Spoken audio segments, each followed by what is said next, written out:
Hello, I'm Sunny Williams. I'm up here on the International Space Station. So this is Node 2. This is a really cool module.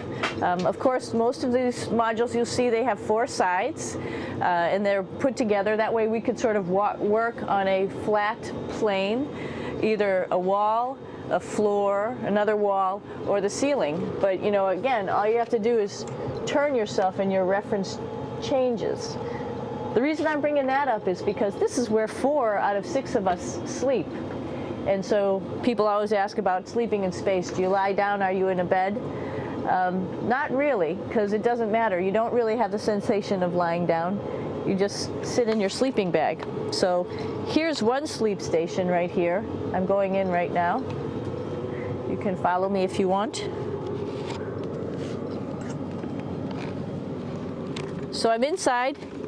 It's sort of like a little phone booth, but it's pretty comfy. I've got a sleeping bag right here that we sleep in, so we don't have sort of like a little bit of a cover. We don't fly all over the place. But you know, you can sleep in any orientation. I have it sleeping, feeling like I'm standing up right now, but like you saw, I'm on the floor. But it doesn't matter if I turn over and I sleep upside down. I can't have it, I don't have any sensation in my head that tells me that I'm upside down, so it really doesn't matter. The sleep station is also like a little office. We've got a computer in here. As you can see, we've got a couple little toys. I've got some books. I've got some clothes and other things that make it sort of like home. I'm coming out. And just for reference, that's one sleep station. This one's another, right here. There's one on the ceiling, if you want to call it, right here. And then there's a 4th on the other wall over here. So all of us sleep in a little bit of a circle. All right, come on back. There's more to show you.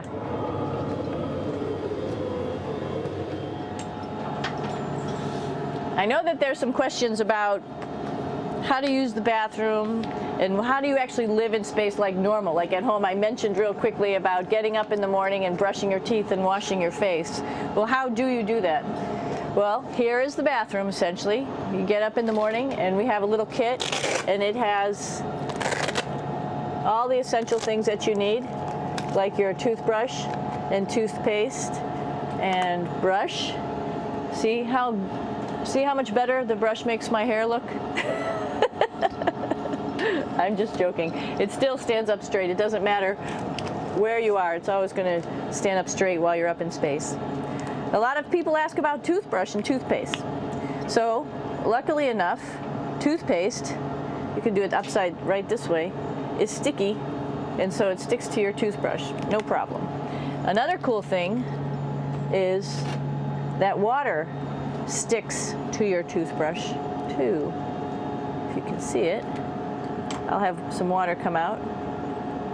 The water is pretty neat up in space. It'll stick to your toothbrush and it will make a big bubble, and that's just by surface tension. And then you can drink it. So a lot of people ask about what do you do with the toothpaste after you brush your teeth.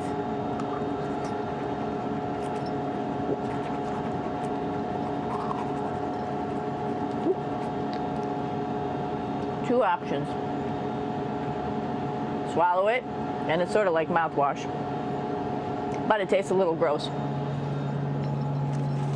Or you can just spit it out in a paper towel, and then you don't have to worry about it. Swallowing thing I wouldn't recommend at home. I'm only up here for 4 months, so it's not that bad. One of the most pressing questions about living in space, of course, is the bathroom. So let's take a look at that little piece of work. Come on in.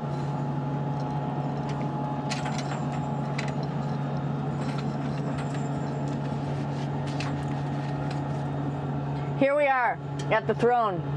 This is awesome. You might see the little You might have noticed the little moon on the outside. This is our orbital outhouse right here.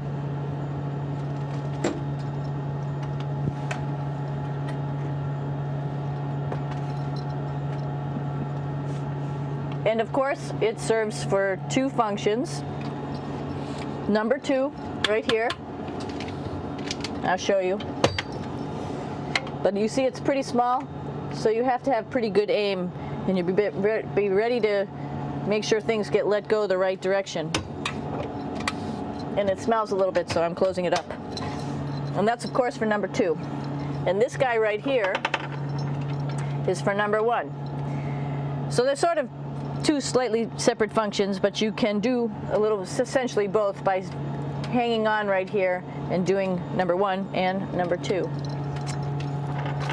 I might add it's color coded so you really don't get it mixed up, which is nice. This is yellows for number one.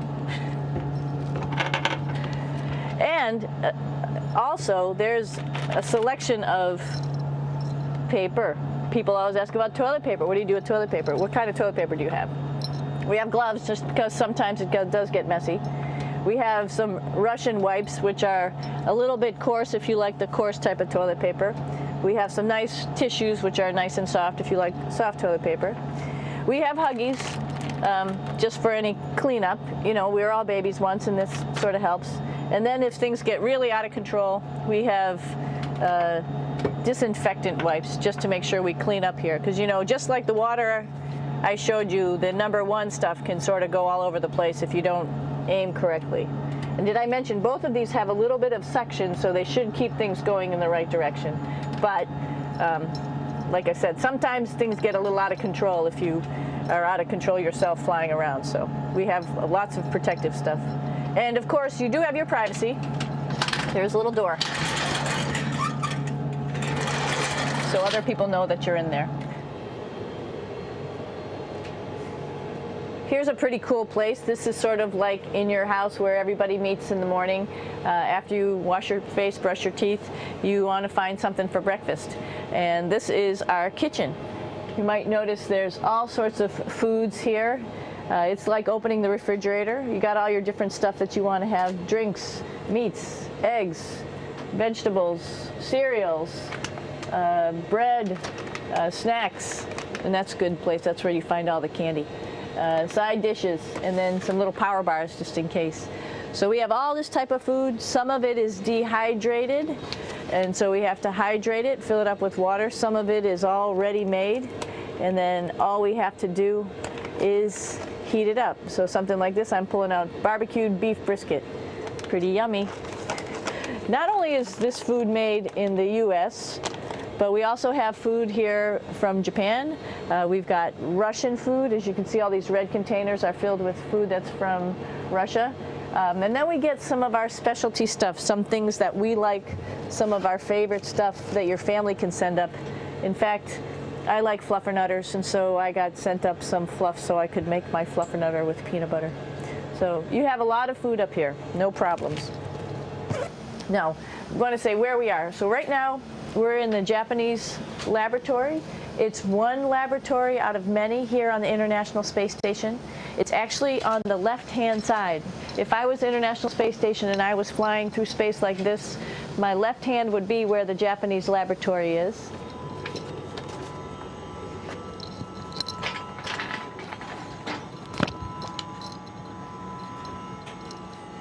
So now again, we're on the right-hand side, all the way on the right of the International Space Station.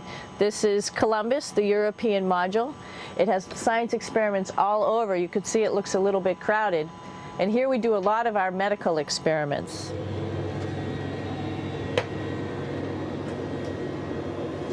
Here we are in the US laboratory. Again, this is a laboratory with science experiments on all of the walls here, all sorts of stuff that we do. And one of the things we also do is we exercise. We have some exercise equipment on board the space station. We need to do that because we lose bone density and muscle mass while we're up here, and that's a result of not having to fight against gravity. So how we keep ourselves in shape are with a bike, a treadmill, and a weightlifting machine.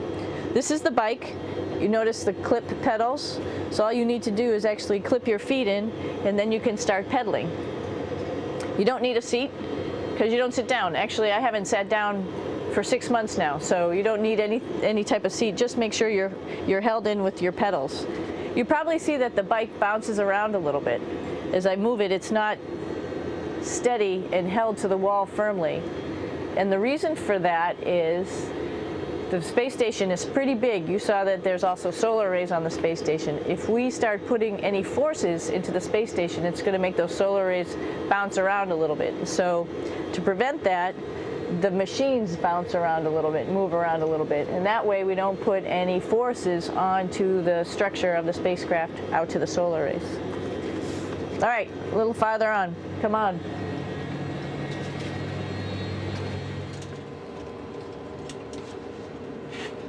I'm here with my 2 buddies in the airlock.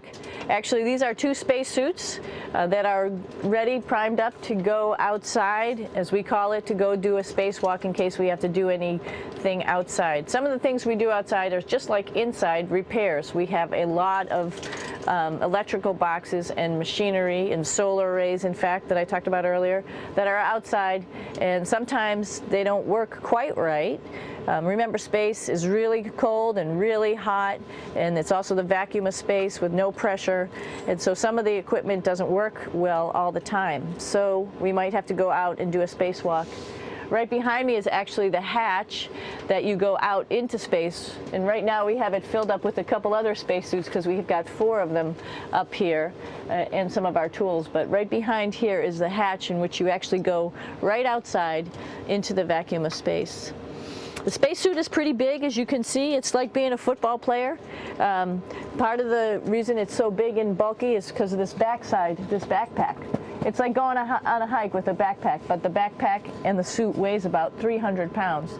Luckily in space, nothing really weighs anything, so you don't feel that it's so heavy.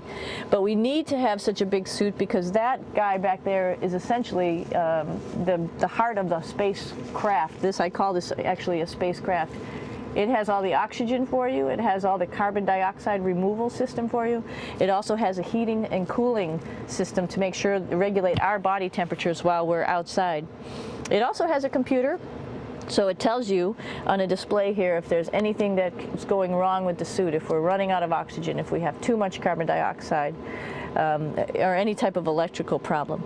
So it's a pretty awesome little spacecraft, and actually got to go out, use my little spacecraft a couple times, and it worked like a charm. Lucky that it works very nice. You might want to see what the helmet looks like. It's pretty cool too. We don't usually go out like this, so you usually can see when the helmet's open. So you can see what it looks like inside. Somebody's little head would be inside of here. So you can see, you can turn your head all the way around while you're inside of there, but the helmet stays still. So that's determines how far you could see. And it's usually pretty sunny out there, so we have to wear our sunglasses, and this is our sunglasses right here, which make you look pretty cool.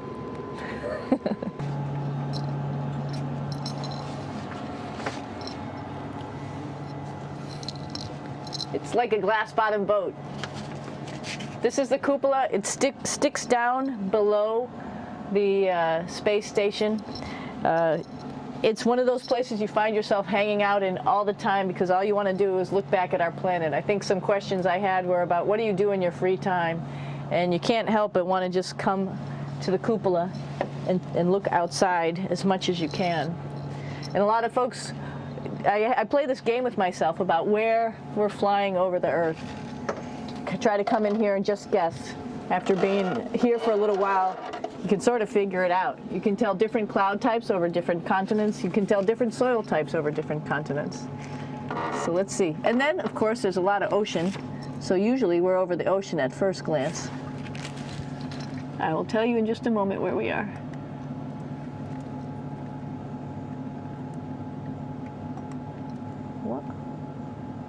There we go. So right now we are right over Africa. It's a little bit cloudy, as you can tell, but we're right over the continent of Africa. Hey, what's that? I think that's a Soyuz spacecraft. That's the spacecraft that's taken us home to planet Earth today. Oh my gosh. We might have to go take a look at that. That's pretty cool. It's a little bit smaller than the rest of the spacecraft, the space station, so you'll see if we go there, it'll be a little bit more crammed. But we're going, you can look all the way back to the back of the spacecraft, which is where the Russian segment is, and then you could look all the way forward to the front of the spacecraft, where the Japanese laboratory, the European laboratory, and the American laboratory are, and then back to the solar arrays where we started in this morning when we were looking out the Japanese window.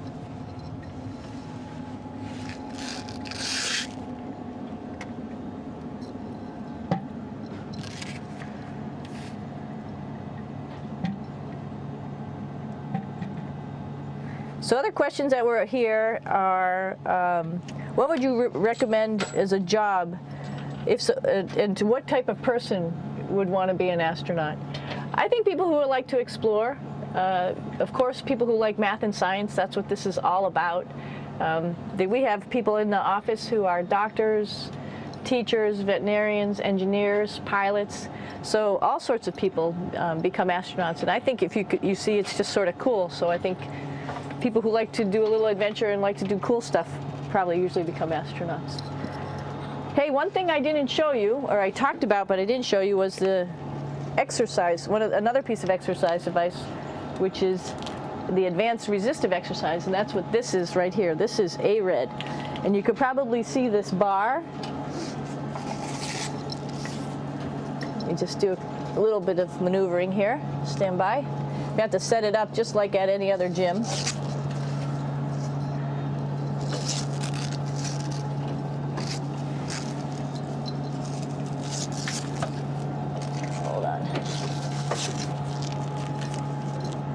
Show you how this works.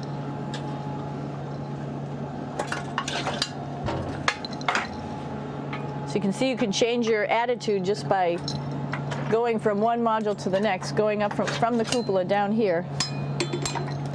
This is what we call the ARED, and with this you can lift weights based on vacuum in these cylinders, just like you do at home at a gym. For example, if I wanted to do a squat, I could do it like this. Oops. I should need some weight on this thing. I'm not lifting with anything, so it's too easy. One of the cool things you could do things that you can't do at home. For example, single leg squats with just one leg, because the other leg, you won't fall over. So all sorts of stuff. You can also do bench press. We have a bench that we could add on here, so you can work on your beach muscles.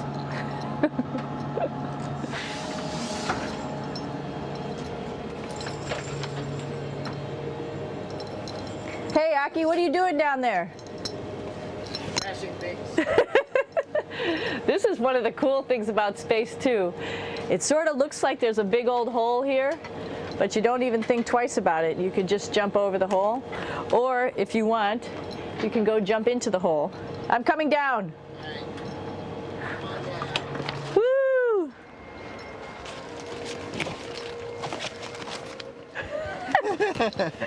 Then you can come right back up again, like Superman. Woo!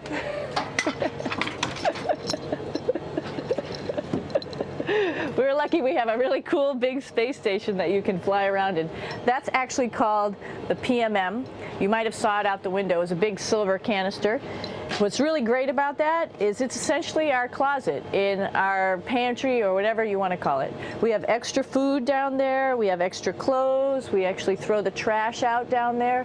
So it's nice and organized, and we have all of our stuff that we need while we're working in all these other modules all stowed in this location down here. And it's a lot of fun to play in. So we're going into the Russian segment. Be ready. You don't need a passport either.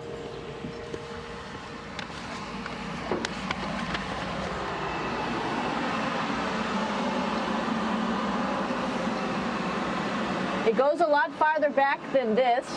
We'll go take a trip and say hello to the boys down there in just a minute. Well, let's do that first, actually, and then we'll go down to the Soyuz at the very end. This is Yevgeny. Hi. Doing a little tour.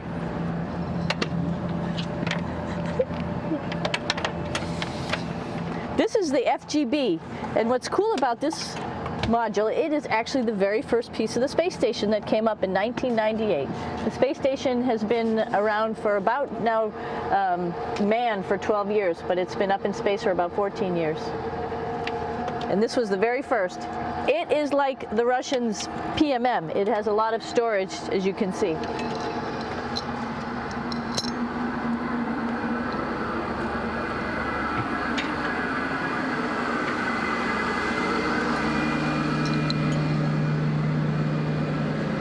Можно? Снимаем. Чуть-чуть.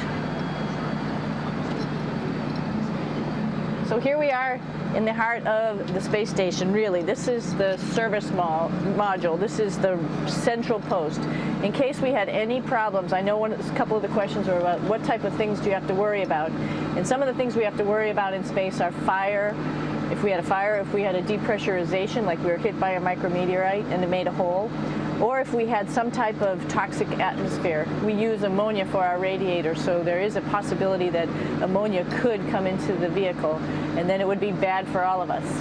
If we have any of those problems, we come right here, which we call the central post. It is the main heart of the space station. It was also the first computers that came up here that ran the space station. And so behind this wall right here are these main computers. So we gather here as a group of 3 or 6 and then figure out how we're going to either fight the fire, patch the hole, or solve the toxic spill. And what's cool about this module, of course, it's the central post. It also has great windows right down toward Earth.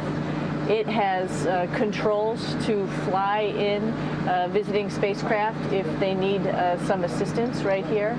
It has Russian computers as well as American computers to help us control anything we need to on the space station. It's a couple of our crewmates back there, Oleg Novinsky on the right and Yuri Malenchenko on the left.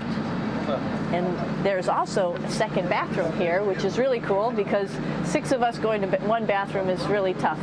And so there's one bathroom here and one bathroom on the other side where I showed you. And you can probably see on the wall behind Oleg and Yuri some of the heroes of the space program. Sergei Korolev, who was a chief designer of putting men into space, and of course on the right-hand side, Yuri Gagarin, the first man to go into space. So just reminds us of our roots. Yuri, what are you doing? Что делать? Coffee. Making coffee? Yeah. Oh. Black coffee. Yeah. Looks good. Okay. Спасибо. We're going to check out our Soyuz real quick. Make sure it's ready to go. All right, back to the Soyuz.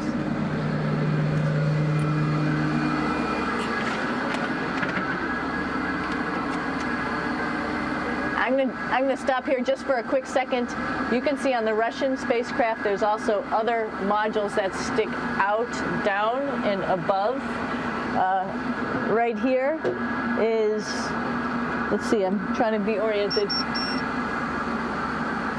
That's a place where we do spacewalks from for the Russian side. There's Russian spacesuits in here, and also a visiting vehicle which brought fruits and vegetables and becomes a trash container when we undock. Up on this side is also a future place where they're going to do spacewalks from, and connected to it is Kevin's, Oleg's, and Yevgeny's Soyuz spacecraft. And now let's go see ours. Whoa! Извините. No problem. Это пробка.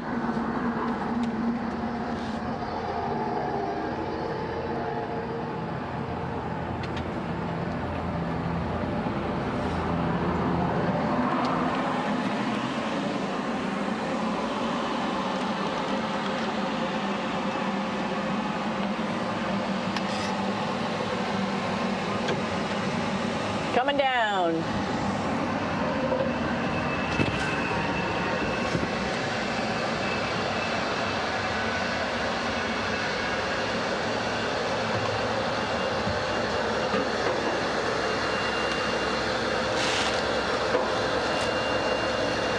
little tricky getting in here.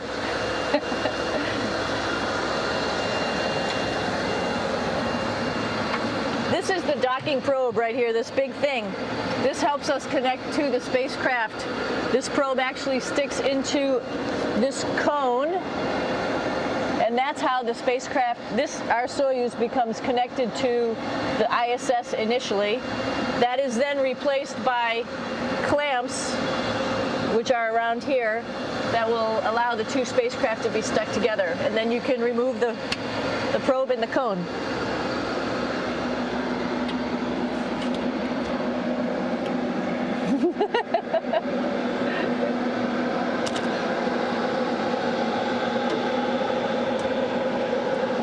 You okay? All right, so here we are in the Soyuz. This is what we call the BEO, the living compartment, Bitovoy Otsek in Russian. It also has a little bathroom. It's not as good as the other bathrooms, so we try not to use it too much. It has drinking water in it if we need something to drink. And then, of course, it's filled up with a lot of cargo for us. Bringing up and also bringing back down. It has a second purpose when it comes back to Earth. It serves as a garbage container.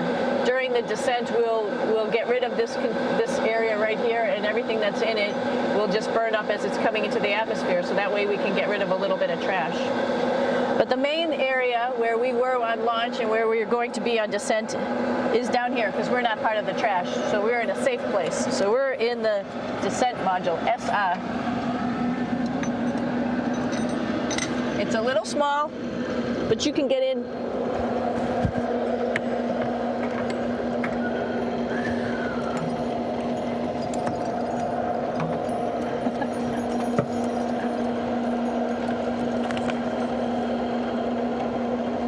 Not sure how well you could see in here. Hold on for a second. I'm going to turn it up this way, just so you could see the hatch and you could see Kevin. It's a little bit small, but we'll come in and show you around. You coming in? Probably not. Okay.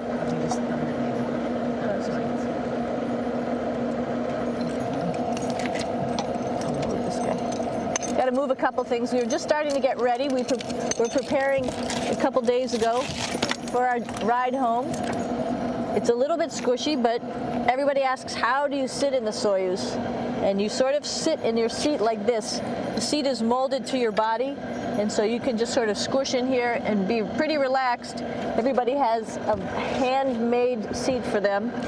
And then, of course, there's a control panel, and that's where we do most of our actions and work right here. There's hand controllers which you can fly the vehicle with, and there's a stick right here primarily used for communications when we're trying to talk to the ground. So 3 of us fit in here. Like I said, it's a little squishy, but somehow it seems like we all managed to get in here and fit pretty well, and it's a pretty safe ride home. You're probably wondering, what's all this junk behind us? Well, it's all of our parachute, first of all, and then it's all of our survival gear, just in case we end up landing in some strange place on the planet and nobody's there to rescue us right away. We have all sorts of survival gear with us, keeping us safe in here. So they've pretty much thought of everything. And we'll be home on the planet within the next 12 hours. Pretty shocking.